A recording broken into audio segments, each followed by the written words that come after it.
Pemirsa, tersangka dugaan pelecehan seksual Agus, seorang pemuda disabilitas, hari ini melakukan rekonstruksi atau reka ulang adegan dugaan pelecehan seksual terhadap 15 wanita.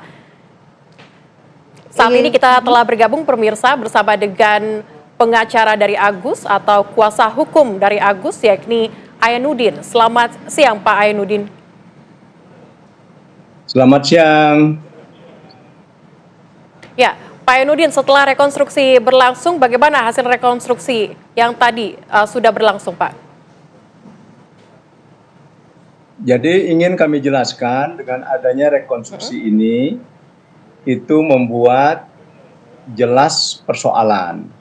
Yang kemarin sudah sempat kita mendengarkan beberapa berita yang terkait mengenai masalah tentang pelecehan seksual.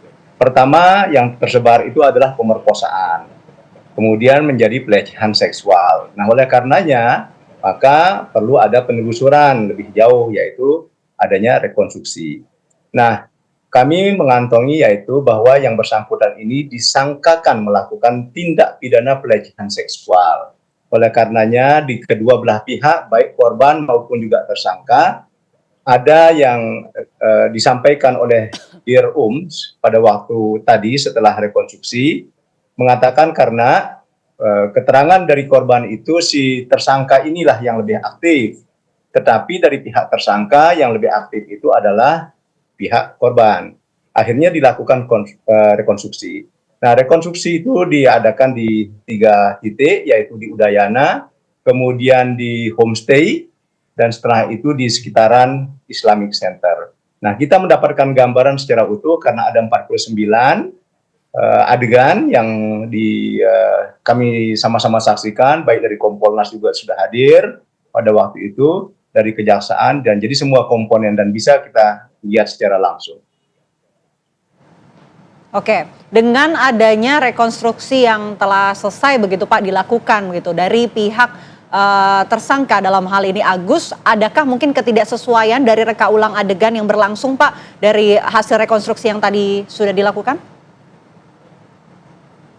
Ya, tadi kan awalnya mengatakan bahwa ada semacam paksaan. Ya, baik itu adalah secara verbal, tentunya tidak mungkin akan melakukan secara kekerasan, tetapi secara verbal. Nah, pada waktu itu kami perlu sampaikan kronologisnya. Si Agus ini, si tersangka ini minta tolong kepada seorang laki-laki sebelumnya untuk minta tolong supaya dikembalikan ke kampus. Minta tolong untuk diantar ke kampus. Kemudian si laki-laki tadi itu mengatakan sebentar, saya akan hubungi teman saya dulu, dan dia pergi tetapi tidak kunjung tiba. Akhirnya dia melihat seorang perempuan yang saat ini berinisial MA sebagai pelapor, sedang duduk di sana, main laptop, kemudian dideketin. Dan minta tolong untuk hal yang sama untuk diantar ke kampus. Nah, sebentar dulu katanya, sehingga dia masukkan laptopnya. Ketika memasukkan laptop, karena di sebelah kiri itu ternyata ada adegan mesum yang dilakukan oleh couple yang dia tidak kenal. Nah, kemudian setelah itu dia ketawa, si perempuannya, ya ketawa-ketawa dan kemudian naik ke kendaraan. Nah, di atas kendaraan itu baru si perempuan mengatakan enak ya yang tadi. Nah, terjadilah komunikasi di sana. Setelah terjadi komunikasi, sepakatlah diputar 3 kali di Islamic Center. Setelah itu sepakat untuk kemudian di mana tempat gitu. Nah, tempatnya itu baru kemudian Agus mengatakan, oh saya tahu tempatnya di sini. Ini sesuai dengan BAP. Kemudian ditunjukkanlah kita bahwa itu di homestay tadi. Nah, di homestay itu ya adegan-adegan itu ya sudah berlangsung gitu. Yang tadinya katanya proaktif, makanya kepingin dari penyidik tahu apakah benar kalau kemudian si korban ini proaktif. Nah, nyatanya di lapangan itu adalah yang proaktif itu sampai 49 adegan itu adalah si perempuan tadi. Dan tidak ada manipulatif apa segala macam.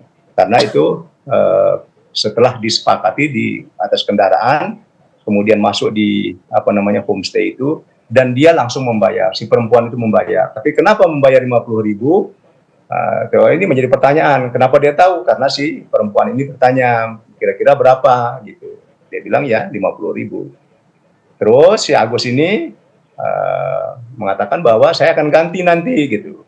Nah setelah adegan itu dilaksanakan, kami tidak bisa beberkan, mohon maaf, karena tentunya banyak ini yang mendengarkan dan juga menyaksikan, karena ini live ya. Maka setelah itu semuanya selesai gitu, terus kemudian ya dia minta uangnya kembali karena Agus menjanjikan untuk mengembalikan uangnya yang tadi dipakai untuk membayar homestay tadi.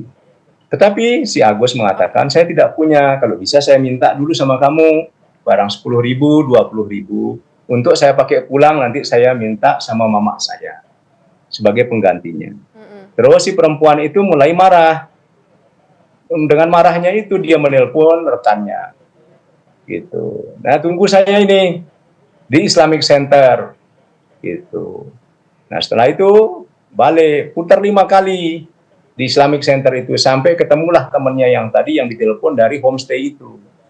Jadi kita melihatnya bahwa tidak ada satu paksaan. Kalaupun terjadi paksaan, dia sangat bisa untuk melarikan diri, untuk tidak menghiraukan si Agus.